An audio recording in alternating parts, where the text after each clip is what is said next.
ఈరోజు నేనైతే మా వైఫ్కి ఒంట్లో బాగోలేదని హాస్పిటల్కి వెళ్ళా. తనకేదో హెల్త్ ఇష్యూ వచ్చిందని హాస్పిటల్కి వెళ్ళా. తనేమో చెకప్లు కానీ వెళ్ళింది.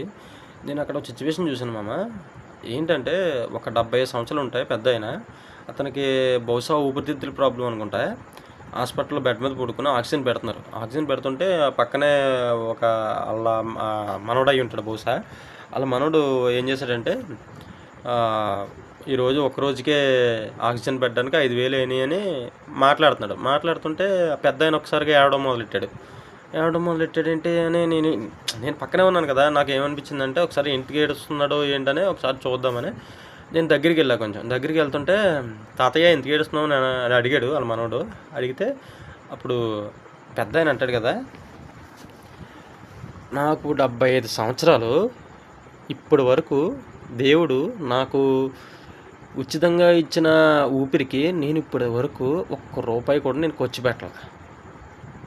అంటే 75 సంవత్సరాలు బట్టి నేను ఊపిరి తీసుకుంటున్నా, దేవుడికి ₹1 కూడా నేను ఖర్చు పెట్టలే. ఇప్పుడు నేను ఒక్కరోజు ఊపిరి పీల్చుకోవడానికి 5,000 అయినాయి.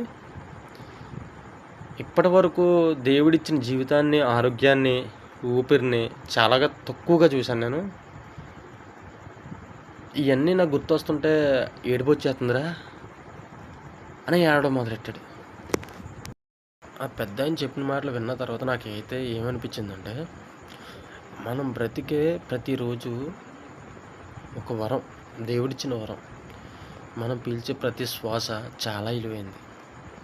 మన ఆరోగ్యాన్ని మనం కాపాడుకోవాలి.